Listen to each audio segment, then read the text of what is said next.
ఓ పక్క రకరకాల అంటువ్యాధులు, వైరస్లు జనాల ఆరోగ్యంతో ఆడుకుంటున్న అనారోగ్య క్షణాలివి. ఇవన్నీ ఒకెత్తు అనుకుంటే మరోపక్క అంటువ్యాధులు పడగ విప్పుతున్నాయి. ఇలాంటి దశలో కొన్ని పదార్థాలు ఫ్రిడ్జ్లో పెట్టడం వల్ల విషపూరితంగా మారి జన జీవితాలు నాశనం అవుతున్నాయి. అసలే ఇది వేసవి. అదనపు చల్లదనం కోసం అడ్డమైన పదార్థాలు అడ్డగోలుగా ఫ్రిడ్జ్లో పెట్టే వాళ్లకు ఆయువు మూడినట్టే అవుతోంది ఇప్పుడు. మధ్యతరగతి ఇళ్లల్లో ఆహార పదార్థాలన్నీ ఫ్రిడ్జ్లో పెట్టేయడం ఒక అలవాటు. చల్లగా ఉంటేనే ఫ్రెష్గా ఉంటాయన్నది జనాల ఫీలింగ్. కానీ కొన్నింటిని ఫ్రిడ్జ్లో పెడితే ప్రమాదం. చల్లటి ప్రదేశాలలో టమాటాలు పాడైపోతాయి, మెత్తగా నీరు పట్టినట్లు ఉబ్బిపోతాయి. ఫ్రిడ్జ్లో ఉంచితే టమాటాల ఫ్లేవర్ కూడా పోతుంది. రొట్టె, బ్రెడ్ వంటివి ఫ్రిడ్జ్లో పెడితే వెంటనే పాడైపోతాయి. వాటిని గదిలోనే కాస్త చల్లగా పొడిగా ఉన్న ప్రదేశాలలో ఉండొచ్చు.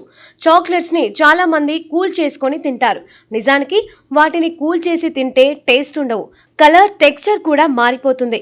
చాక్లెట్లలో ముఖ్యంగా కోకో బటర్ చాక్లెట్లు తమ చుట్టూ ఉన్న వాసనల్ని పీల్చుకుంటాయి. అందువల్ల వాటిని ఫ్రిడ్జ్లో పెట్టకూడదు. బదులుగా వాటిని డ్రై, చల్లటి ప్రదేశంలో ఉంచడం బెటర్. కేక్స్ ని అమ్మే షాప్ల వాళ్ళు సైతం వాటిని ఫ్రిడ్జ్లో పెడుతూ ఉంటారు. అలా కాకుండా గాలి చేరని కంటైనర్లలో లేదా కేక్ టిన్లో వాటిని ఉంచడం మంచిది.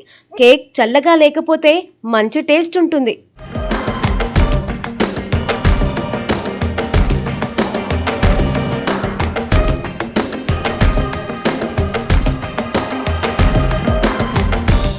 బంగాళదుంపల్ని ఫ్రిడ్జ్లో పెడితే చెడిపోతాయి. వాటిని ఫ్రిడ్జ్లో పెట్టినప్పుడు వాటిలోని పిండి పదార్థం షుగర్గా మారుతుంది. అలాంటి వాటిని వండితే షుగర్ కాస్త అమైనో యాసిడ్లతో కలిసి ఎక్రిలామైడ్ అనే రసాయనం ఉత్పత్తి అవుతుంది. అది మన నరాలను పాడు చేస్తుంది. కండరాలు బలహీనమవుతాయి. చల్లటి ప్రదేశాల్లో తేనె గడ్డగడుతుంది. ఫలితంగా తేనె కాస్త చక్కెర ముద్దలా అయిపోతుంది. ఆయిల్ ఏదైనా సరే ఫ్రిడ్జ్లో పెట్టడం సరికాదు. ఇంట్లోనే ఎక్కడ ఉంచినా వాటి కలర్ మారదు. ఆలివ్ ఆయిల్ మాత్రం ఎండ తగిలితే చాలు వెంటనే పాడైపోతుంది. అందువల్ల దాన్ని చల్లటి చీకటి గదిలో ఉంచాలి. కిచెన్లోని కబోర్డ్లో ఉండొచ్చు. ఫ్రిడ్జ్లో మాత్రం పెట్టకూడదు. సాస్లు, క్రీముల వంటివి ఫ్రిడ్జ్లో ఉండకూడదు. ఎందుకంటే వాటిలో ఆయిల్, వెనిగర్ ఉంటాయి.